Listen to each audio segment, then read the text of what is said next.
회개하지 아니하였다 이렇게 얘기하고 있습니다. 여러분 이제 유대 지도를 보면 이 세 지역이 대부분 이 갈릴리 바다 북쪽에 위치해 있는 그러한 지역들인데요. 거기에서 예수님께서 많은 일들을 행했지만 그 백성들이 회개하지 아니하였다. 그러면서 예수님께서 하시는 말씀이 야 만약에 시돈과 두로와 그리고 그 타락의 대명사 어디입니까? 소돔과 고모라 뭐 이렇게 고모라 소돔 이런 데에서 내가 만약에 이러한 일을 행했더라면 그들은 벌써 회개했을 것이다. 그리고 그들은 하나님의 심판을 더 잘 견뎌낼 것이다. 그런 이야기를 하죠. 그러니까 그만큼 어떻다는 거예요? 너희들이 지금 너무나도 악하고 강팍하고 그리고 완고하다라고 이야기하는 것입니다. 그러면서 예수님께서 그들에게 하신 말씀이 무엇입니까? 21절에 보니까 화 있을진저라고 하는 말씀이 있습니다. 화 있을진저 고라시나 화 있을진저 벳세다야 이렇게 말씀하세요. 화 있을진저. 여러분 여기에 화 있을진저라고 하시는 말씀은 그 백성들에게 임하시는 하나님의 진노가 얼마나 크고 그들이 당해야 될 그 비참함이 얼마나 심각한지를 설명해 주고 있는 표현이에요. 그래서 이 표현들은 구약 성경에도 여러 차례 나와요. 하나님의 심판이 임하는 말씀이 주어질 때 화 있을진저 화로다 이스라엘이여 뭐 이런 말씀을 가지고 그 백성들에게 말씀하시는데 이 이야기는 그 하나님의 진노가 얼마나 크며 그 진노로 인하여 당하게 되는 비참함이 얼마나 심각한지를 우리에게 설명해 주는 그런 표현인 거예요. 이 말이 어떤 측면에서는 이 저주받을 인간들아 뭐 이렇게 얘기하는 것으로 들려질 수도 있겠지만 사실은 그런 의미보다는 슬프다 하는 하나님의 마음, 이 예수 그리스도가 그들의 모습을 보면서 강팍하고 완고하고 굳어진 그들의 모습을 보면서 슬프다라고 하는 그 비통함을 토하는 그런 표현인 거예요.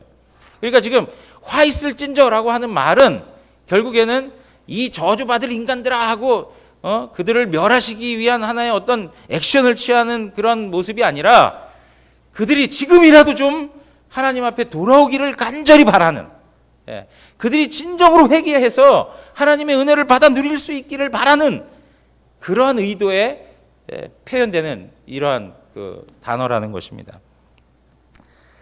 그러니까 끝까지 우리 주님께서는 그 백성들이 하나님께 회개하고 돌아오기를 바라셨다라고 하는 것입니다. 여러분, 우리가 잘 알고 있는 것처럼 오늘 이 본문 말씀에 나와 있는 두로와 시돈 그리고 소돔 이런 나라들은 하나님의 심판을 받았던 그런 나라들이었습니다. 그런 나라들의 죄악상이 하나님 앞에서 얼마나 컸으면 하나님께서 그들을 그냥 그대로 말씀하신 바대로 심판하셨던 것을 우리는 볼 수 있습니다. 예를 들면 이사야 23장 1절에 가서 보시면 두로에 관한 경고라 다시스의 베드라 너희는 슬피 부르짖을지어다 두로가 황무하여 집이 없고 들어갈 곳도 없으며 이 소식이 기띔 땅에서부터 그들에게 전파되었습니다 하면서 두로가 황무하고 집이 없고 하나님 앞에서 정말 회파당하는 그러한 도성이 될 것임을 말씀해 주고 있습니다.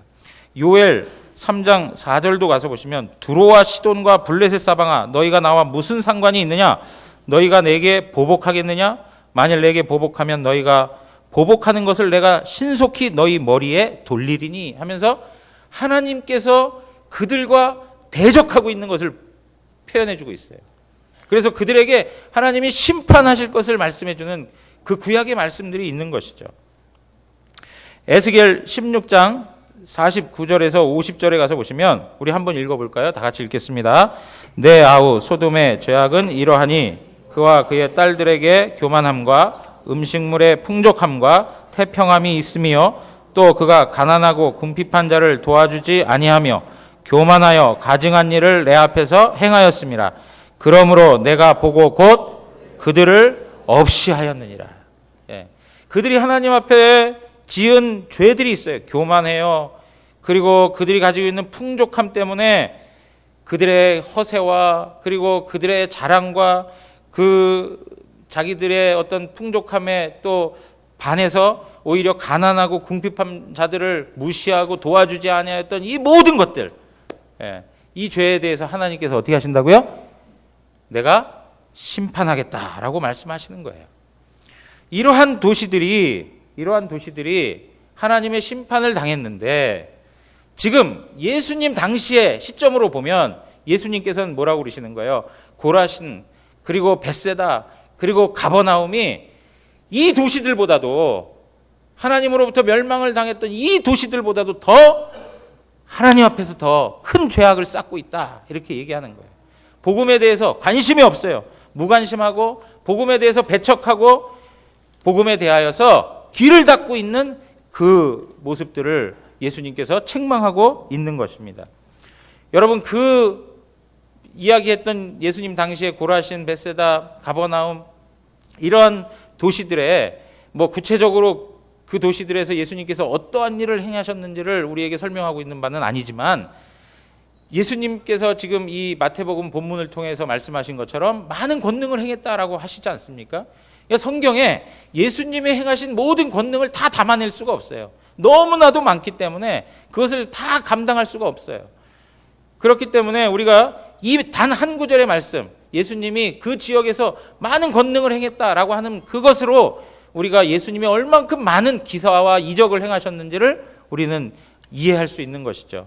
그런 부분에서 이 백성들은 예수님의 모습을 보고, 그리고 예수님이 행하시는 그 여러 가지 일들을 보면서 마음을 돌이키고 회개하고, 저분이 하나님의 아들 되시고 저분이 바로 그리스도이시구나 라고 하는 고백이 마땅히 있어야 됐다는 거죠. 그런데 많은 것들을 보고 누렸음에도 불구하고 어떻게 해요? 오히려 하나님의 부르시는 그 초청에 반응하지 못하는 큰 죄를 저지르고 있는 것입니다. 그래서 우리가 이러한 그 원리가 여기에 적용되는 거예요. 뭐냐면, 많이 보고 많이 들었다면 거기에 따르는 책임은 더 크다라고 하는 거예요.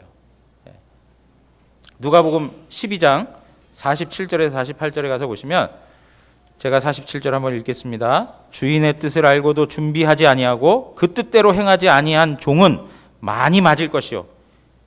주인의 뜻을 알고도 준비하지 아니하고 그 뜻대로 행하지 아니한 종은 어떻게 한다고요? 많이 맞는데요. 알고도 하지 않고 무시한 그 종들에 대해서는 하나님께서 더 엄벌에 처하겠다, 이렇게 말씀하시는 거예요. 48절 한번 다 같이 읽겠습니다. 알지 못하고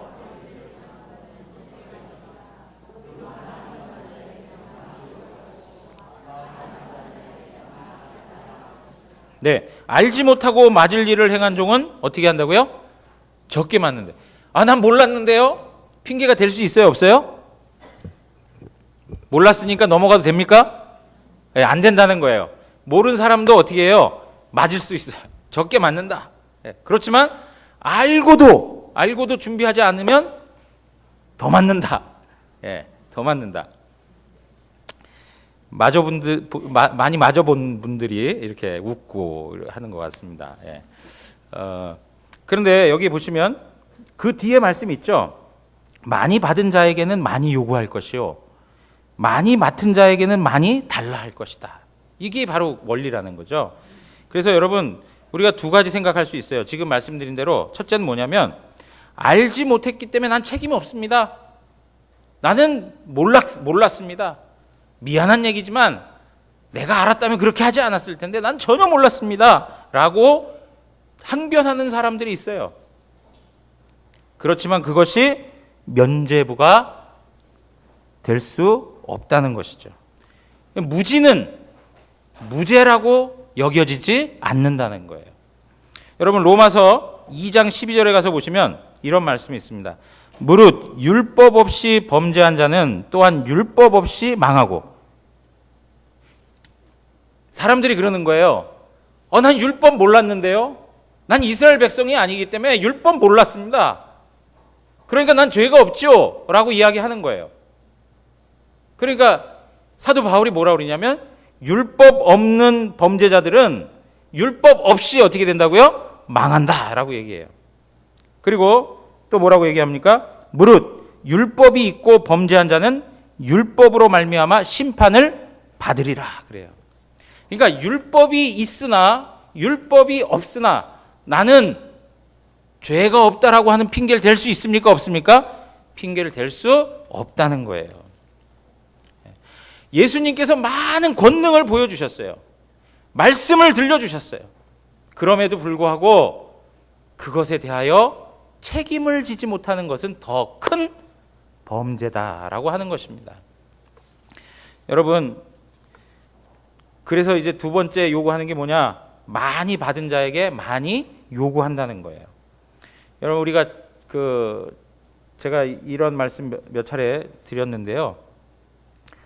우리 자녀들을 키울 때 보면 자녀들이 요구하는 게 있어요. 엄마, 내가 대학에 들어가기 위해서 이게 필요해요. 저게 필요해요. 뭐 과외가 필요해요. 무슨 영어 특별한 그 지도를 받을 필요가 있어요. 과외 선생님을 바꿔주세요. 뭐 요구하는 게 많지 않습니까? 그죠?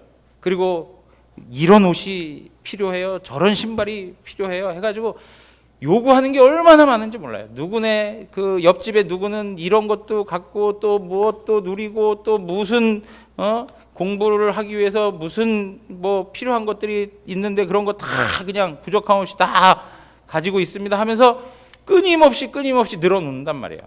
그런데 그 모든 것을 진짜 다 해줬어요. 다 해줬으면 어떻게 해야 되는 거예요? 예? 다 해줬으면 그것을 누린 만큼 결과가 나와야 되잖아요. 그죠? 그것을 누리고 그 모든 것들을 경험한 만큼 어떤 결과가 나와야 되는데 그런 결과가 나오지 않는다면 이거는 책임이 훨씬 더 큰 거죠. 근데 저희는 가정이 정말 재정적으로 넉넉지 않아요. 그래서 해줄 것도 없어. 그래서 무조건 책상에 앉아가지고 엉덩이 붙이고 남이 쓰던 중고책 사다가 막 독학을 하면서 했는데 정말로 놀라운 성적을 거둬가지고 뭐 우리가 소위 얘기하는 뭐 좋은 대학을 갔다고 쳐보자고요. 예를 들면 그러면 그 두 사람을 놓고 비교해 보면 누구에게 더 큰 문제가 있을까요? 없는 가운데에서도 책임 있게 살아가는 사람이 있는가 하면 풍성함을 누리고 모든 혜택을 경험하는 그런 모습 속에서도 자기의 삶을 책임지지 않는 사람이 있다는 것이죠. 마찬가지로 복음에 대한 내용이 바로 그것이에요. 하나님께서 우리에게 엄청난 은혜를 부어 주셨어요. 우리의 생명을 구원해 주신 것뿐만 아니라 우리에게 하나님의 선하신 뜻을 알도록 여러 상황을 통해서 삶의 과정들을 통해서 우리에게 들려주세요. 그런데 우리는 그 하나님의 자녀로서의 그 특별한 은혜들에 걸맞는 책임을 다하지 못할 때가 있다는 것이죠. 바라기는 우리 모든 성도님들이 하나님의 무한한 은혜 주심 앞에 하나님 앞에서 신실하게 책임지는 성도의 삶을 살아가기 원합니다. 그러니까 지금 그 당시에 예수님의 놀라운 이적들을 본 그 백성들은 마음을 활짝 열고 예수 그리스도 그분이 하나님의 아들 되시고 메시아라고 하는 것을 인정하고 회개했어야만 하는 것이죠. 그런데 그 모든 것들을 다 하지 않았던 것입니다. 그렇기 때문에 그들이 더 강팍하다 이렇게 말하고 있는 것입니다. 여러분 우리가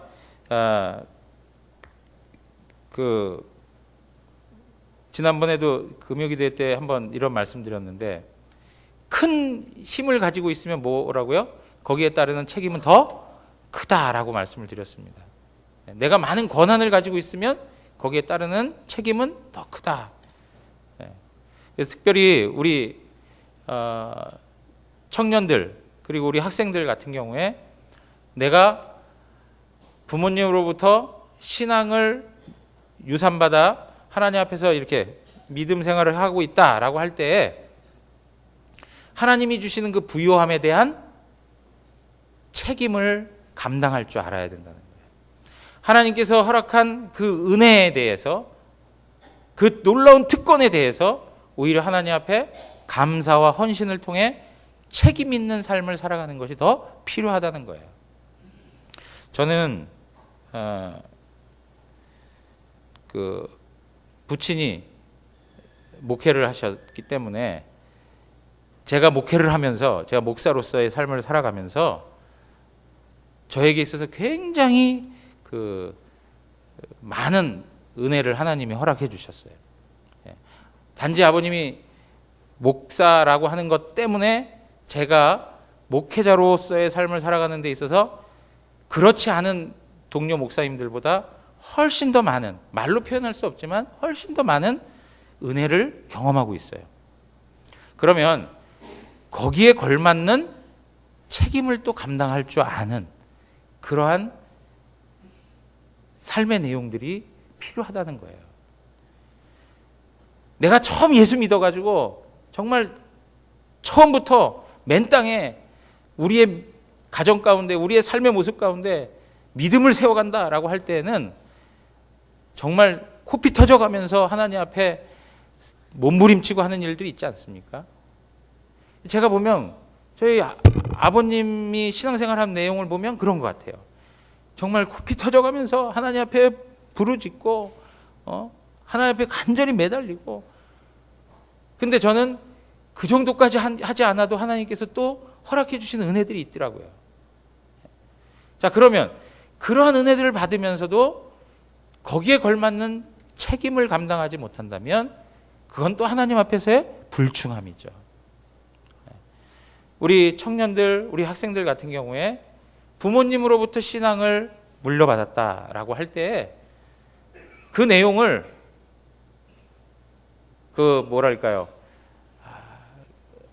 궁색하고 그리고 가난하고 그리고 정말 어쩔 수 없이 신앙하는 내용으로 삼지 말고 오히려 하나님께서 주신 부요함이라는 생각을 갖고 그 부요함이 무엇인지를 확인해 가면서 하나님 앞에서 내가 어떠한 삶을 살아가야 할지에 대한 진지한 고민들을 해보는 것이 필요하다는 것입니다.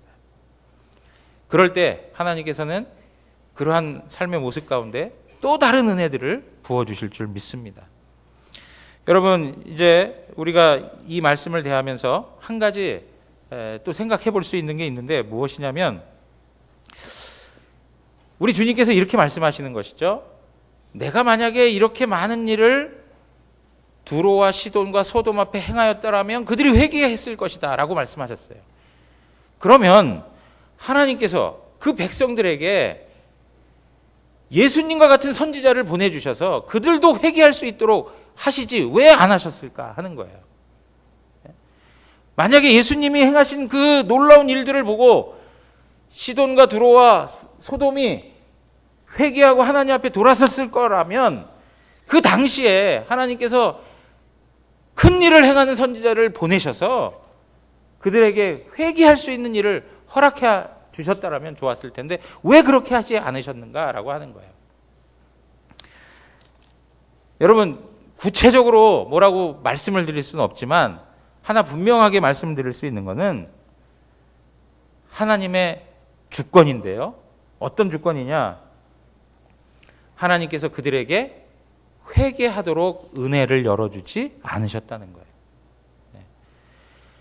그들의 죄악이 점점 쌓여가고 그들의 죄악이 더욱더 강팍해져서 하늘 높이 쌓아 하나님의 진노 가운데 거할 수 있도록 하나님께서 내버려 두신 것이죠. 하나님의 뜻 가운데 그들은 구원받을 백성들이 아니라 어떤 것입니까?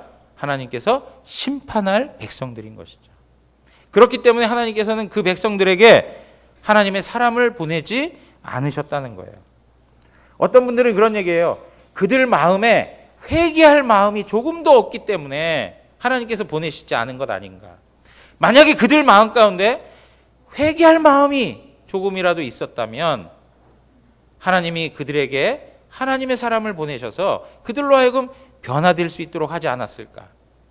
근데 여러분, 이 문제는 굉장히 조심스러운 문제인데 왜 그러냐면 회개라고 하는 것이 우리 안에서 만들어지는 것이 아니기 때문에 그렇습니다. 회개는 내가 하고 싶다고 해서 하는 것이 아니고 내가 하기 싫다고 해서 안 하는 것이 아니라 하나님께서 우리의 마음 가운데 허락해 주시는 은혜인 거예요. 그래서 하나님의 주권에 따라 하나님께서 회개함을 주시는 사람들만이 회개에 이를 수 있는 것이죠. 그래서 회개와 구원은 하나님의 절대 주권에 있다는 거예요. 예를 들면 여러분 요나를 잘 아시죠? 요나가 그 하나님의 부르심을 받고 어디로 가야만 했습니까? 어디입니까? 다들 피곤하십니까? 옆에 계신 분들 한번 보시면서 깨어나십시오. 이렇게 한번 이야기하십시오. 어디입니까? 니느웨로 가는 거예요. 그죠? 근데 어디로 갑니까? 다시스. 주무시는 분이 없으세요. 자, 니느웨로 가야 되는 것이었어요. 근데 여러분 보세요. 니느웨는요, 요나가 볼 때에도 진짜 몹쓸 인간들이에요. 그리고 완전히 악당 그 자체예요. 악인들이에요, 악인들. 하나님이 정말 그 인간들 다 쓸어버리셨으면 좋겠다는 생각이 들 정도로 악한 백성들이에요. 하나님을 향하여 조금도 회개하려고 하는 마음이 없었던 사람들이에요. 그 강팍한 아시리아 사람들, 그 니느웨 사람들이 요나가 가서 하루길 가가지고 복음을 전하고 회개할 것을 권하니까 그들이 변화받고 하나님 앞에 온 백성들이 다 엎드려서 회개하는 일들이 나타났어요. 그들의 마음에는 하나님을 향한 조금의 마음도 없었어요. 그런데 하나님께서 요나라고 하는 선지자들을 사용하셔서 그들에게 회개의 메시지를 부을 때 그들의 마음이 움직이기 시작했죠. 사흘길을 가야 되는 그 땅을 단 하루 갔더니 온 땅이 완전히 뒤집혀가지고 하나님 앞에 회개하는 일들이 나타났어요. 여기서 뭘 이야기해주고 있는 거냐면 회개는 우리 인간들 안에서 만들어지는 거 아니라는 거예요. 우리가 하고 싶다고 해서 만들어내는 그런 방식의 것이 아니라는 거예요. 회개와 구원은 전적으로 하나님의 주권에 달려 있는 것이고 하나님의 선물인 것입니다. 하나님의 선물이에요.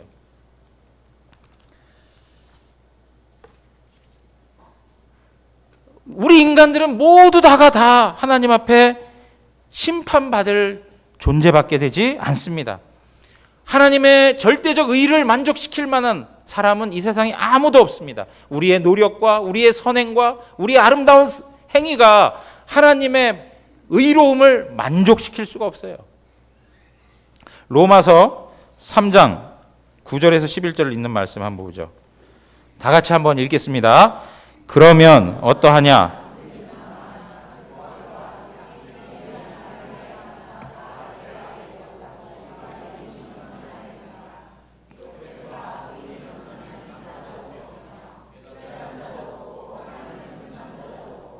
여러분 보세요. 여기에 그러면 어떠하냐? 우리는 나으냐? 결코 아니라 그래요. 우리는 나으냐? 예를 들면 김 목사는 낫냐? 이 얘기예요. 이 집사는 나았냐? 아니라 이거예요. 나은 사람이 없다는 거예요. 전부 뭐라는 거예요 지금? 헬라인이나 유대인이나 전부 어디에 있다고요? 죄 아래에 있다. 죄 아래에 있다. 죄의 다스림 가운데 있다. 모든 사람들이 다 죄인이다 라고 하는 것을 말씀해 주고 있는 거예요. 어느 한 사람도 예외 없이 나은 사람이 없는 거예요. 다 똑같은 형편에 있어요. 하나님의 진노와 하나님의 심판, 그 죄 가운데 있는 존재들이라는 거예요. 그 가운데에서 스스로 마음 가운데 선한 마음을 품을 수 있고 그리고 어떤 선한 행위를 할 수 있는 인간은 아무도 없어요. 하나님 앞에서 전부 다 완악할 수밖에 없어요. 그러한 사람들에게 하나님께서 회개를 이끌어내신다든가 하나님께서 구원을 주실 때 사용하시는 수단이 있어요. 그게 무엇이냐면 하나님의 말씀인 거예요. 하나님의 말씀. 이걸 우리는 은혜의 방편이라 이렇게 표현하고 있습니다. 은혜의 방편이라. 우리가 하나님의 은혜를 받아 누릴 때 하나님께서 무엇을 사용하신다고요? 하나님의 말씀을 사용하세요. 자, 그래서 로마서 10장 14절에서 15절 보면 그런즉 그들이 믿지 아니하는 일을 어찌 부르리요? 듣지도 못한 일을 어찌 믿으리요? 전파하는 자가 없이 어찌 들으리요? 그래요. 여러분, 믿음은 무엇을 통해서 생겨난다고요? 들음을 통해서 믿음이 생겨나는 거예요. 그럼 들음은 뭘 통해서요? 그리스도의 말씀을 통해서 생겨난다고 그래요. 그러면 그리스도의 말씀을 전해주는 사람이 있어야 들을 거 아니에요. 그죠?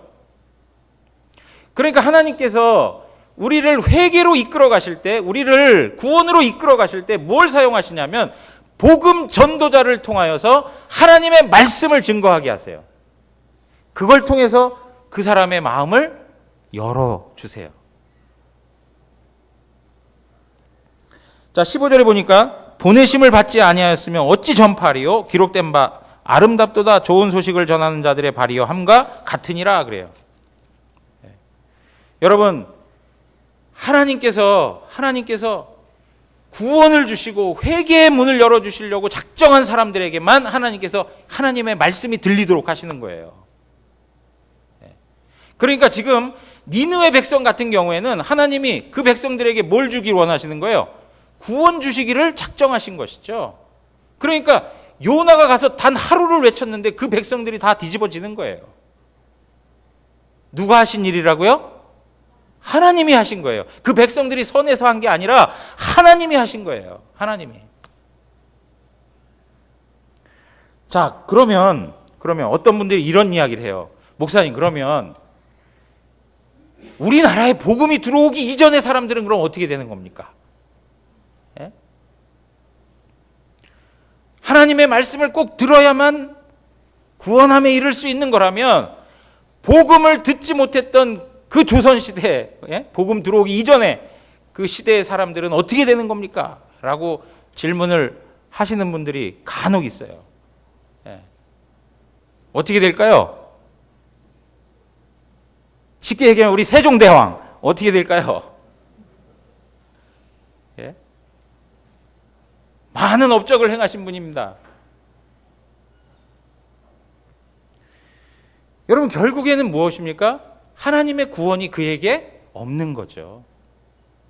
하나님의 구원이 그 백성들에게 있었다면 이미 복음 전도자들을 통해서 하나님의 말씀이 그들 가운데 증거됐을 거예요. 하나님께서는 그들을 다른 방식으로 구원해 내신다? 이런 주장을 하는 분들이 있어요. 하나님께서 그런 시대는 하나님의 또 다른 방식, 뭐 양심이랄지 이런 걸 통해서 하나님이 구원하시는 거 아닙니까? 라고 주장하시는 분들도 질문을 하시는 분들이 있는데 그렇지 않다 이거예요. 만약에 여러분 보십시오. 우리나라가 조선시대 복음을 알지 못하고 있던 때라면 유럽은 이미 복음을 듣고 있었던 때예요. 만약에 다른 방식으로 하나님이 그 백성들을 구원하는 하나님의 방식이 있다면 생명을 걸고 복음 전할 필요가 뭐가 있습니까? 오늘날도 우리는 복음을 알고 있지만 복음을 모르는 미전도 종족들이 있단 말이에요. 그러면 그들에게 나아가서 복음을 전합시다 하는 이야기를 왜 하죠? 다른 방법이 없습니다. 예수 그리스도의 말씀을 통해서만, 복음 전도자들의 그 복음의 말씀을 통해서만 하나님께서는 하나님이 택한 백성들을 하나님께로 인도하시는 거예요. 여러분들의 그 회심이 우리들이 하나님 앞에 하나님의 자녀로 세워진 바가 전부 그 과정을 거친 거예요, 지금. 그러면 또 이런 얘기를 하세요. 그럼 목사님, 하나님이 그렇게 다 예정한 거면 우리 복음 전할 필요 없겠네요 라고 생각하시는 분들도 있어요. 하나님이 다 예정한 거면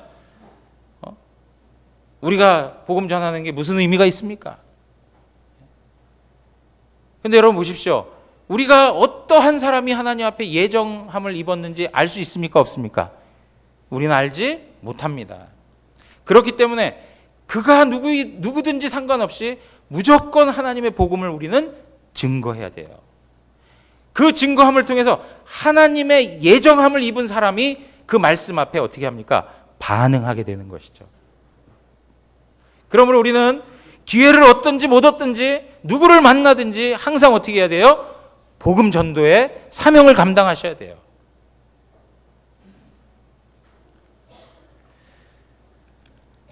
하나님께서는 오늘날도 전도의 미련한 걸 통해서 우리 가운데 역사하시는 하나님이십니다. 사랑하는 성도 여러분, 오늘 우리의 마음 가운데 강팍함이 있습니다.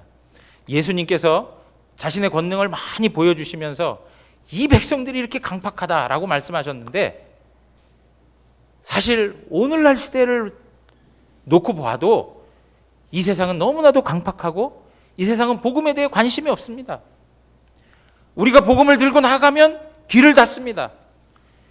그리고 강팍한 마음과 완고한 마음과 고집된 마음을 가지고 그 마음을 열지 않습니다. 오히려 그리고 복음 전하는 자들을 핍박하는 시대에 살아가고 있습니다. 그 어떤 시대보다도 복음 앞에 마음의 문을 열지 않는 시대에 살아가고 있습니다. 그렇다면 예수님께서 이 땅을 바라보시면서 대구야, 그 옛날 가버나움에서 했던 것을 내가 오늘날 이 땅에서 복음을 전했던 그 모든 것들을, 복음 전도자들을 통해서 끊임없이 선포했던 그것을 그 땅에서 했더라면 그 땅이 이미 회개했을 것이다. 그 정도로 강팍한 시대에 우리가 살아가고 있습니다. 근데 저는 뭘 말씀드리고 싶으냐면, 그러한 상황에서 하나님께서 우리를 예정하여 하나님의 사람으로 불러주셨다는 거예요. 그리고 우리 마음 가운데 회개할 수 있는 은혜를 허락해 주셨다는 거예요. 회개는 아무나 하는 게 아닙니다. 회개는 하나님의 은혜를 받아 누리는 자들만 할 수 있는 특권입니다. 하나님께서는 성령님을 통해서 우리 가운데 말씀을 들을 수 있도록 역사해 주시고요, 성령님을 우리 가운데 허락하셔서 하나님 앞에 회개할 수 있는 마음을 만들어 주시는 것입니다. 고린도전서 2장 9절에서 12절 가서 보시면 이런 말씀이 있습니다. 기록된 바 하나님이 자기를 사랑하는 자들을 위하여 예비하신 모든 것은 눈으로 보지 못하고 귀로 듣지 못하고 사람의 마음으로 생각하지도 못하였다 한가 같으니라. 하나님이 자기를 사랑하는 자들을 위하여 예비한 것들은 육신적인 것으로 파악될 수 없다는 거예요.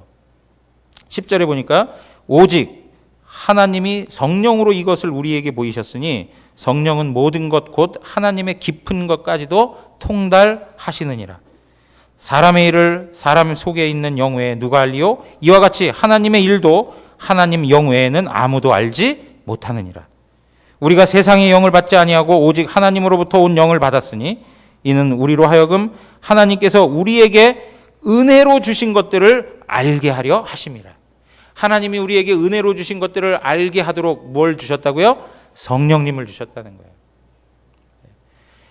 우리 마음 가운데 허락한 구원의 모든 내용들을 우리가 나의 것으로 고백할 수 있는 것, 하나님이 주신 것으로 고백할 수 있는 것은 성령이 내 안에 계시기 때문에 그런 거예요.